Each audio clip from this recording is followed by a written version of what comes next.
Hello, welcome to LifeTalk for Tuesday, October 15th, 2018. I'm Mark Crutcher, your genial host. And lurking on the other side of the table are my two assistants. First, Renee Hobbs. Hello. Renee. And Sheila's back. Yes, You're yes. back from the dead.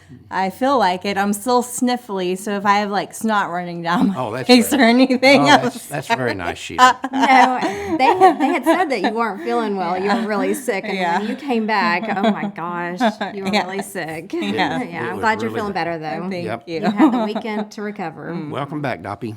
Thank you. We got a lot to talk about today. First off, though, I want to talk about a phone call that you got the other day. I did. Kind of bothered you a little bit. A little bit. Yeah. One of our viewers called in, and we won't say her name, but she was complaining that, and we want viewers to call in and tell us what they think, even if we disagree with what they say. Allow me to talk though a little bit. Right. I wasn't able to say two words. Yeah, I know, and it was not a good conversation. And I've had run-ins with this lady before too. So, but anyway, she was complaining because we took a moment out a show or two ago to talk about our dogs and cats and let people update them on that. And she says that I think she asked you, do you not understand that babies are dying and that this? Why do we talk about dogs and cats? Right. And we totally understand the necessity to talk about the unborn babies and to stop this murdering. It's what we that's do going every on. day. It's what we do every single day. So, yeah, to take a little bit of time out to talk about dogs or cats or Sheila coming back or, Right. whatever is going on in our personal lives. Yeah. That's bringing, Humanity into it. yes, yeah. And plus, to me, all lives matter, including, Including pets. us and pets. But for her, the thing that I think offended me the most is for her to say, don't you people realize, and then going, I work at this 7 days a week and I have been doing it for over 30 years, Long time. 35 years, Yeah. over 35 years. Yeah. For her to make that sort of statement is obscene. You work in it every day, you work in it every day. We hear and We see never a stop. lot. Yeah. And I think what's important is, our mission is to save babies, but that doesn't mean that we can't have compassion and, and love. Enjoy our animals. Exactly. Other, other age groups, other, living things. Even if we've got a bite mark on our hand from one of them. Right. Exactly. But, and the other thing I think is important here is to understand that when you're doing what you honestly believe God is leading you to do, you ought to take some joy in it. Yeah. And if we came down here every day and just put our nose to the grindstone and clenched our teeth at 8 o'clock in the morning, we wouldn't last in this 30 days. We would be angry, miserable people. Right. And that's not what God wants. No, and if you can't take joy in it, I mean, and there's hijinks that go on around this office here, and we play tricks on each other, and I put that little plastic cockroach in your coffee glass not long ago. We and won't say the cockroach's name. yeah, right. We gave him a name. But, I mean, I've gotten you with that little cockroach several times, and you always jump, and it's always funny. But, like I said, if you can't take joy when you're doing what you think is God's work, Right. then you're in the wrong deal. And you're not doing God's work. God gave us joy and laughter and happiness for a reason. And just because we got 3 dogs and a cat that live in this office. I mean, God has a sense of humor. He made platypuses. Right, and camels. So, exactly. Right. Now, of course, we're dealing with some other issues here. Temperatures have plummeted. We went just typical Texas. Yes. 1 week it's 92 degrees. That's right. The next week on that same day it's in the 40s, which it is right now. Low 40s, raining, Raining. nonstop. We've had floods in the office. We've had water in the office. Yeah. It's a nightmare. We need some prayers for sure. We are constantly vacuuming up water, and it's, Yeah, we've got to get this solved. Yeah. And we've got a guy right now looking at it. But yeah. we thought it was getting better, but it turned out over this last few days of rain, it's not. Yeah. So anyway, that's what's going on. And if this lady that got mad at you and was rude, if she doesn't like what we do, then There's room in your heart for people and animals. And those animals bring us, and they're a lot of trouble. They're a pain in the neck, every one of them. But they're a lot of Not joy. the cat. Yes, the cat is a pain in the neck too. but we love every one of them, and we wouldn't take $1 million. Yeah. And it's kind of like what I've said about you and about my wife and about Sheila and Sarah. Right. I wouldn't take $1 trillion for any one of you, but I wouldn't give a nickel for another one. And the same deal with the dogs and cats, you know. That's a pretty true saying. Anyway, we got a lot of stuff that's trending, and we're going to get right to it. All right, Bill Gates and his lovely bride, Melinda, are basically saying they're really pushing their eugenics agenda in Africa even further than they've pushed it in the past. Basically, they're saying there's too many Africans in the world. Yeah. And Melinda Gates has told the Washington Post that she's frustrated with the Trump administration's decision to cut international reproductive rights projects, calling it incredibly disappointing. And she is calling for public funding of abortion and as abortion as a component of humanitarian assistance. I mean, you hear all the time about Bill Gates donating to charities. Right. But if you look at it, the charities are for eugenics. Right. It's for population control in African countries. When we did and- Maafa 21, I had people say to me, well, it's great that, you know, that you've done this, but the eugenicists that you're talking about in there basically all died years ago. Margaret Sanger's gone, and Guttmacher's gone, and all these eugenicists are gone. These are the modern eugenicists. That's right. George Soros, Right. Ted Turner, Bill and Melinda Gates. Right. These are modern day eugenicists. Well, I mean, not only does he care about sending tons and tons of birth control over to Right. Africa and abortions and experimenting on the people, on the women there Right. doing abortions and them dying. And They don't care. as soon as that comes over here to the United States and women die, then they drop the whole thing. But they are guinea pigs. To them, they are. They use African women for guinea pigs. That's right. And we saw this, we don't have time to get into it today, but with the supercoil thing, I've told y'all about that with Harvey Carman years ago. They prevented him from doing these experimental supercoil birth control / abortion devices in America, so he went to Africa. Then when he comes back to America with it after experimenting with it in Africa, they killed a couple of women. Right. Now, and turns out he was an abortionist, worked in these abortion clinics, but wasn't even a doctor. But the fact is, if he kills women here in the United States after coming back with it, how many did he kill in Africa? Yeah. Yeah. And why is nobody raising a ruckus about that? That's right. But anyway, in Chicago, there's a new abortion clinic open, and they say that their main goal, or one of their goals, is to destigmatize abortion. And they've come up with this ad campaign that's on the internet, but they're also going to start doing it by traditional advertising later in the year. There's abortion, there's no shame in it. Yeah. Abortion, yeah, that's what we do, or we do that, or something. You know, all along they've tried to destigmatize It's never abortion. happening. It's never going to No. happen. I'm sorry. Women die. You're killing babies. Right. Afterwards, these women are going to need help, counseling, because they're They're not going to devastated. be the same. Right. And my question is this new abortion facility in a low-income minority neighborhood? It probably is. Probably. I I mean, didn't even look. I didn't think you to look. see pictures of like people who are lined up outside Planned Parenthood. Look at who those people are. Well, you can and- tell that they target, certain. Well, and we did the study on after Maafa 21 using the zip codes and showed where all the abortion clinics, and they are way disproportionately located in minority neighborhoods. Yeah. That's right. Also on this destigmatizing thing, and believe me, and the reason we keep talking about this is because this is the hub of the battle.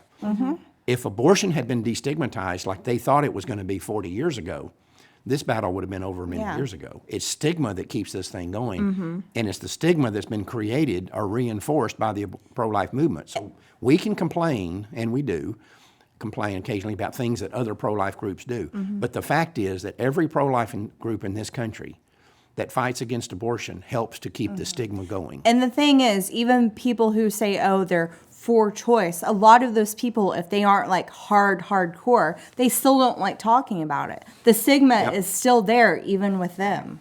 And Planned Parenthood is also under has unveiled a thing called their Underground Railroad for post-Roe America. They think that abortion is going to be overturned. They call it a care for all. And their first part is to expand facilities in abortion-friendly states like California and New York and Illinois and so forth.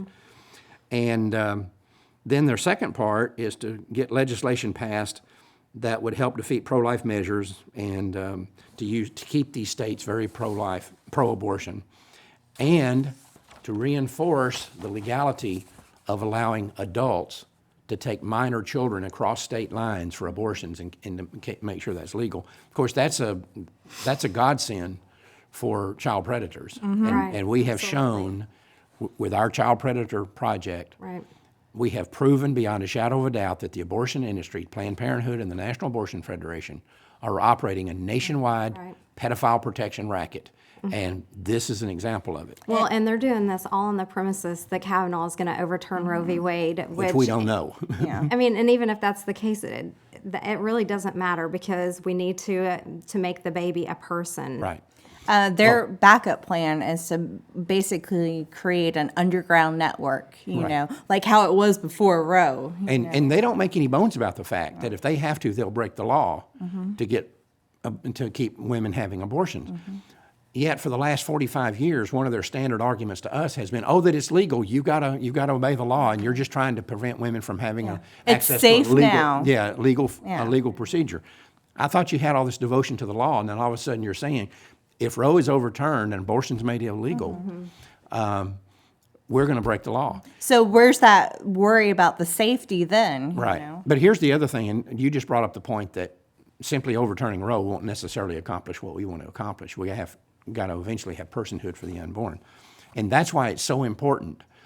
We need to understand overturning Roe can end this thing if the way the Supreme Court overturns it is by ruling that the unborn is a person. If they do that, then it's over. But if they simply rule that it's a states' rights matter, which is what most legal scholars on both sides of the issue say they're going to do, Right. Then there's an issue. then it goes back to the states. Right. And then we that's have the, a whole They can do other whatever can they of want. worms. that's the worst thing that could possibly happen. Yeah, because then you have some states that, oh yes, would make abortion illegal, but you know California, New York, and stuff aren't going to do that. And Roe versus Wade is overturned. That's what they're talking about. Planned Parenthood saying here, we got to keep it legal in these other states so we can develop this plan where we move women from state to state, and especially underage girls, or including underage girls. So you're going to have an adult man get a minor child, and we know right now, among girls 15 and younger who get pregnant in America, 60 to 80% are impregnated by adults, not by other children. That's right. Those adults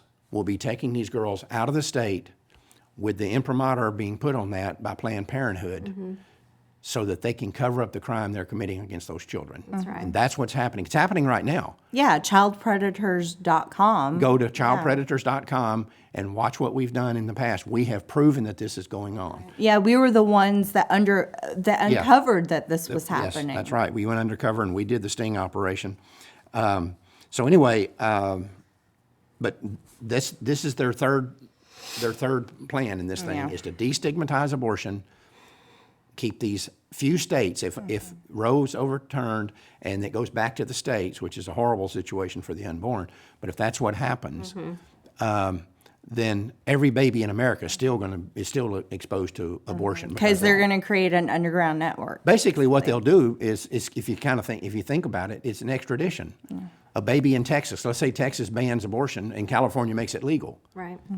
or keeps it legal. Right. What'll happen is babies in Texas will be extradited That's to right. California for execution. Right. Or New York. Or yeah. New York, or Illinois, or Whatever liberal. whatever. Right. And there'll be Sanctuary, states. yeah. Whatever sanctuary. There'll be states that set up a cottage industry in abortion. California, New York, particularly those two states, Colorado, maybe Washington State, these ultra-left, godless states Right. will set up a cottage industry in abortion, and they'll be advertising all over the country. Right. And I'll tell you something, I'll predict this right now. I've said this before. They'll make a deal with some airlines to provide cheap transportation for these girls to fly to other places to have their children executed. Well, and if it's Southwest, they could be. support abortion. So. Southwest is, people think they're this great company because they're cute and they're feisty kind of. They're radically left. Yes. left. So I wouldn't be surprised, and they're based right here in Dallas. Yes. I wouldn't be surprised that Southwest Airlines created abortion flights to fly people to New York or Illinois or California or wherever. Yeah. Colorado would be the obvious one if it was here. Or we have George Soros or Bill Gates or somebody that will donate. You know, help. it's weird. People don't think about it. The closest state to Texas that does not share a border with Texas is Colorado. Did you know that?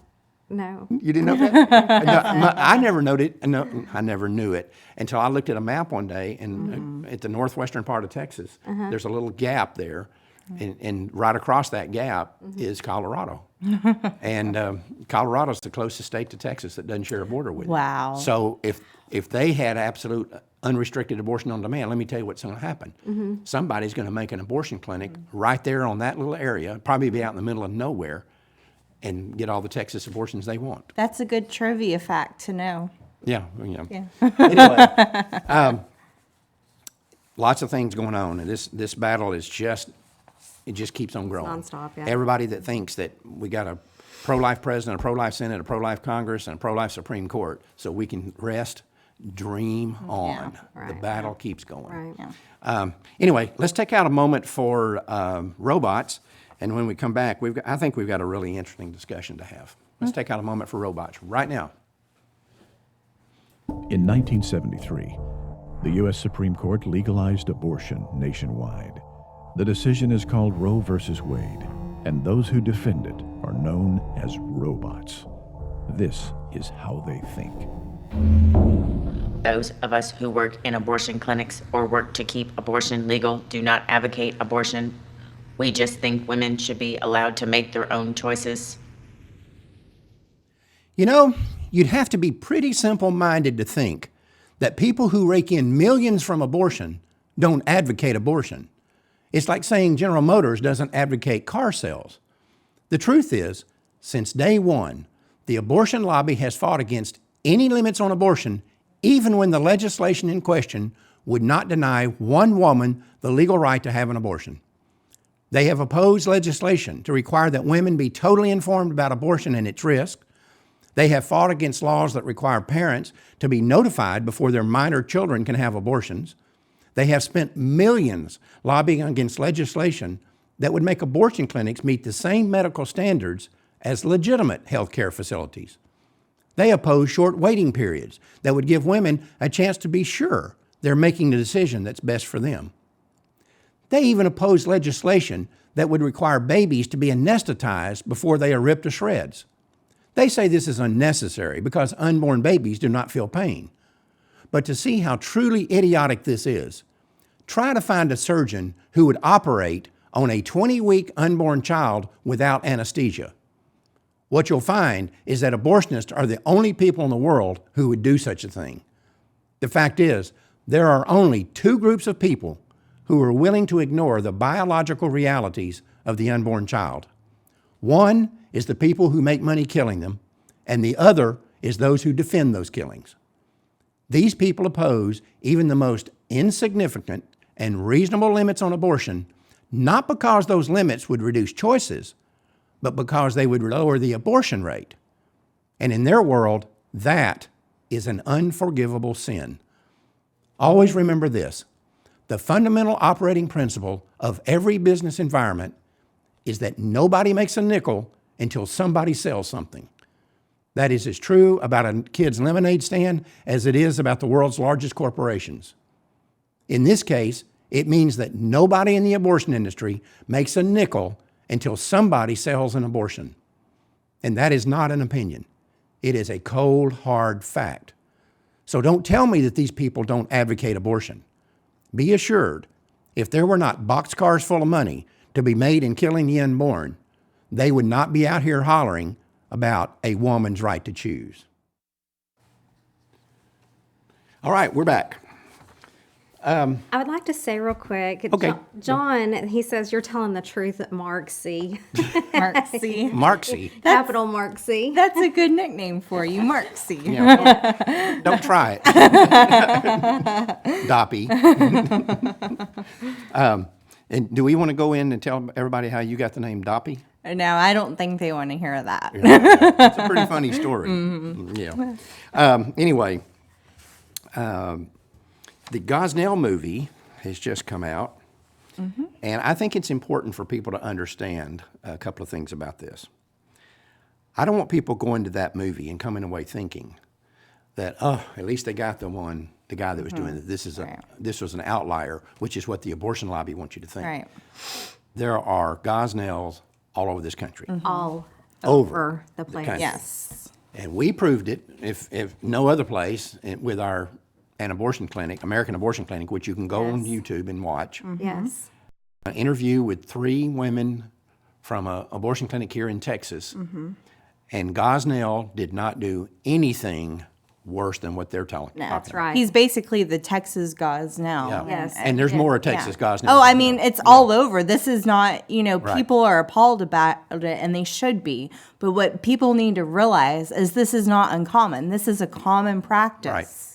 We've gotten some pretty negative comments on our show, just telling people what we're going to talk about, kind of a preview, and they're thinking that's the only Gosnell that has, Right.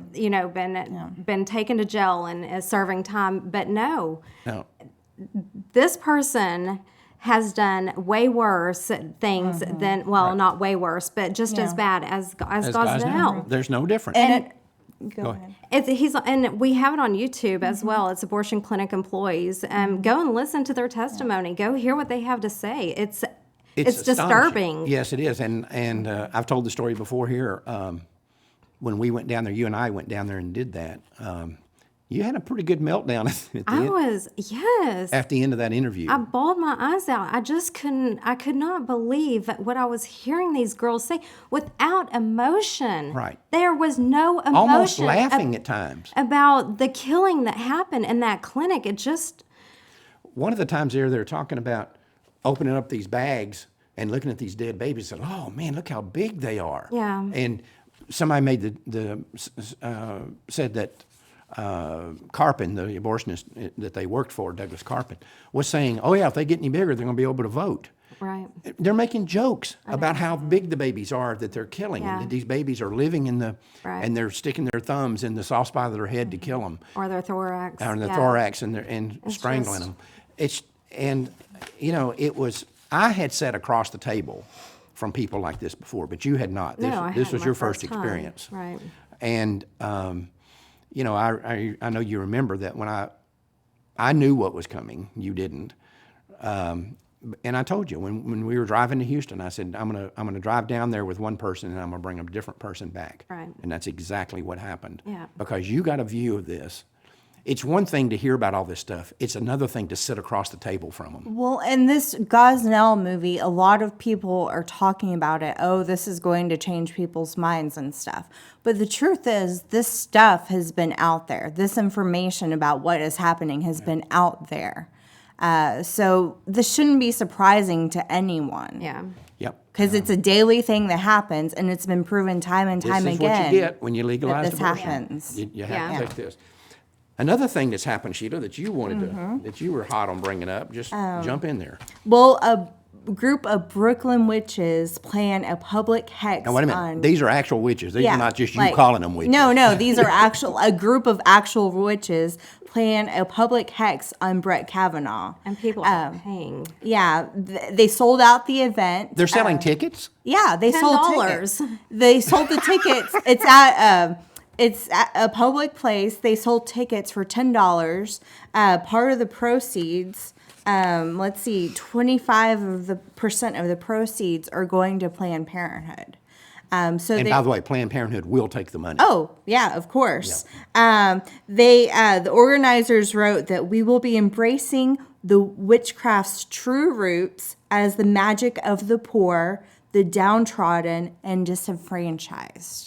Who could be more downtrodden and disenfranchised than the unborn? I know.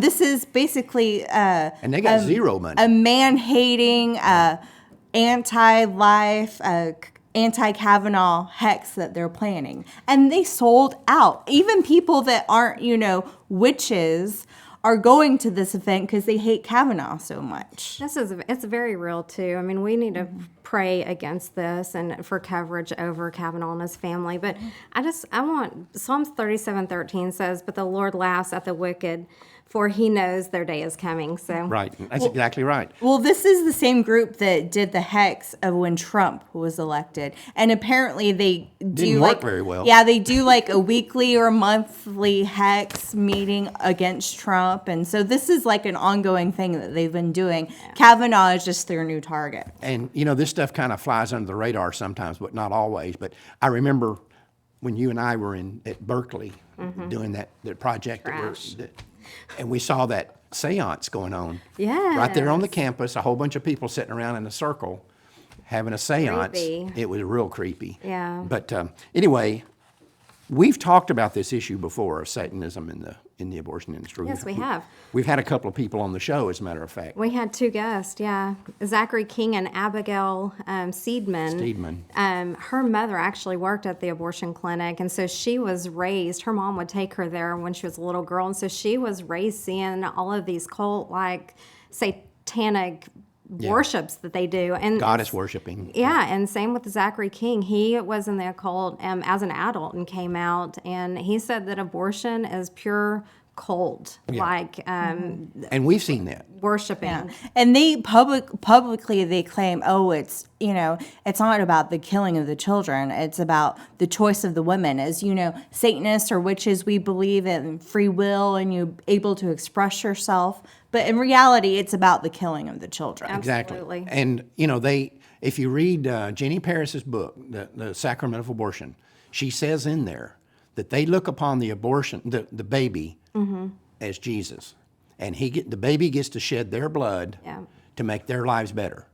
So the woman sheds the blood of the baby, and that baby then becomes sanctified because his shed blood made their life better. These people are whacked. And if you want to see...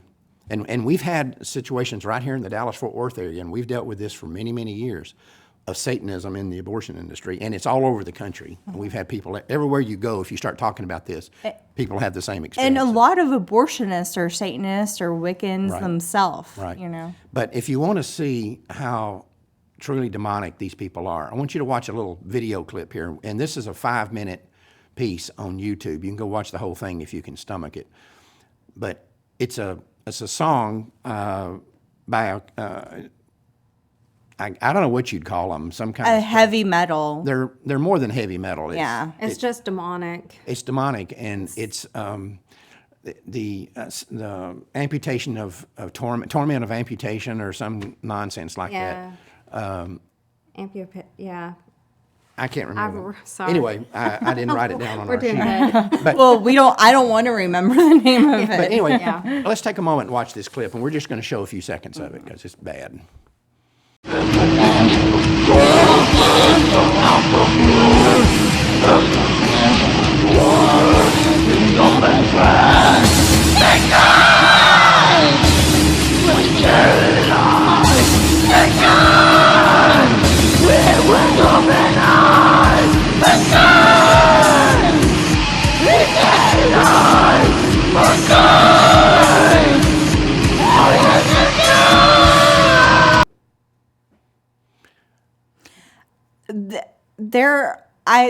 This goes on for 5 or 6 Yeah. minutes. So number one, it's not music. You can't call it music.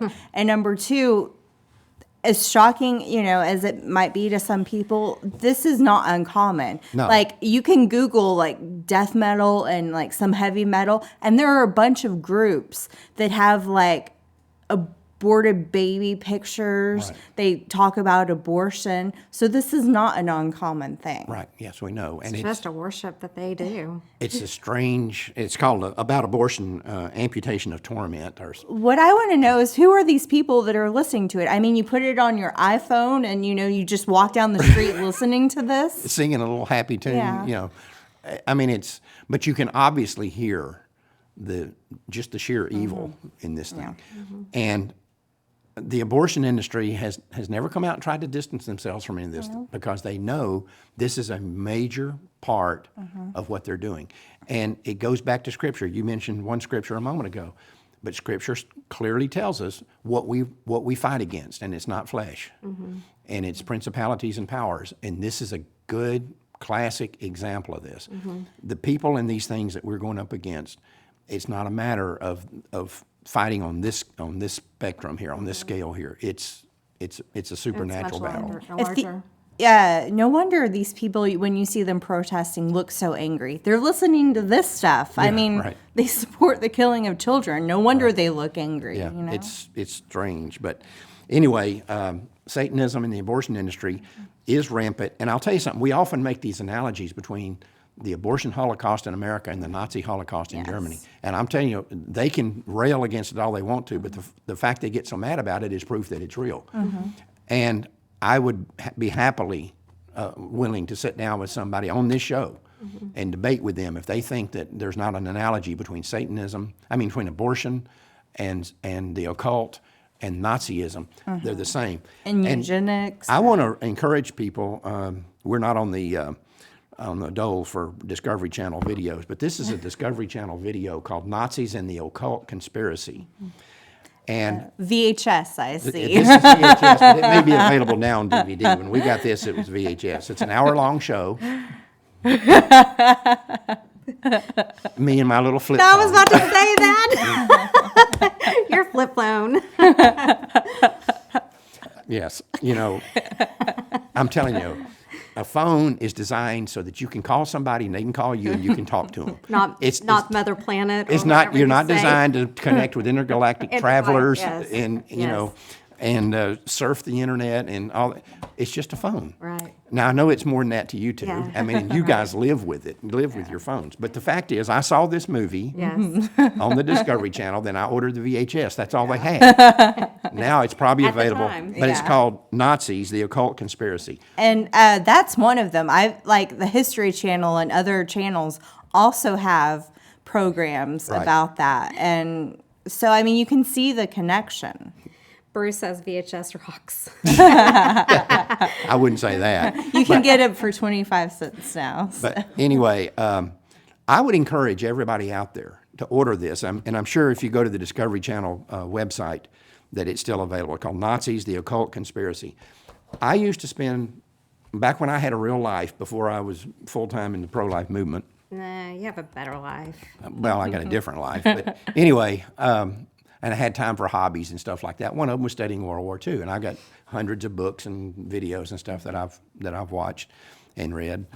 And I never knew until this thing came out on the Discovery Channel, the connection between the Nazis and the occult. Oh, yeah. Hitler was big into the occult. This thing was scary because I'll guarantee you, if you watch this video, you will see all the analogies between the abortion industry and the Nazis. You will see all those analogies quite clearly. And once you do, then you'll recognize the motivation behind things like the video we just showed you and this occult stuff that we see in the abortion industry and this Satanism and devil worship. And that goes much deeper than what we discussed here or even our previous shows. Right. I mean, if you look at what they do, they get pregnant on purpose just to abort the child Right. for We've had- Satanism. I mean, it's just Right. They make them a sacrifice. They turn them into Jesus, so they think, because they Right. get to shed their blood Right. to make your life better. And I mean, this has been happening since, Well, Jeffrey King's book, he's written a book. Abigail has not written one that I know of, but Jeffrey has written a book on it. And people need to read that. But just watch this Nazi occult conspiracy thing, and you'll see the analogies that are... You mean Zachary King? Zachary King. Zachary King. Did I okay. say Jeffrey? Yeah. I don't know why I always call that guy Jeffrey. But yeah, his name's Zachary King, and he's got a Okay. book out. Okay. Anyway, anything else? Your wife says hi. Oh. Now, see, this is what I'm talking about this technology. she wanted you to mention hers. And for those of you at home who don't know this, she's about 20 feet away from here. And it's like I have seen you and Sarah sitting in the living room texting back and forth while we're watching television on your phones. I have That's seen... what I do with my kids at home. If I'm in my room in my bed and I need something from them, I'll just text them, hey, come here. Instead of having like the home intercom systems, yeah. Or instead of calling like, hey, come here a minute, Or yelling. or getting up I and mean, going and talking to them. No, I'm not getting up. It's unbelievable. It's unbelievable what you guys do. Hey, Melissa. Melissa writing in. or calling in or texting or smoke signal or whatever it is she does. Messaging on Okay. Facebook. Okay, I'm sorry. Advise everybody, We're being goofy. we got to get out of here. No, yeah, we did get some good comments or show ideas. Thank you. Right. And we did send a mug. I can't reach it right here, but we did send a mug to our people that did make those. Give us those ideas. So if you have anything that you'd like to share with us, call us or send an email, private message. Just we can get in touch, 1,000 different ways. Yep, Renee's the gatekeeper here, so if Right. you have an idea or comment or question. And I got to say, with the cold weather, that mug is nice. It holds a lot It does of hold warm a lot. liquid. Yeah. So it's a nice and it's insulated and it's. I mean, sometimes you have to put something on top of it to keep the heat in. Yeah, but but if It's you're a a slow thick. drinker, It's thick. Hey, so listen, it's if you're nice getting and- it for free, what difference does it make? yeah, And they can get one for free. yeah. Anyway, that's it. That's We're out it. of time. Yeah. Matter of fact, we're overtime like we thought we would be. We always are overtime. But it was a good show, and I appreciate it. Anything else? No. Don't have anything else? Be sure and contact Renee with any of your ideas. Until next Tuesday, remember, Life Dynamics is not here to put up a good fight. We're here to win, because winning is how this killing will stop. We'll see you next Tuesday.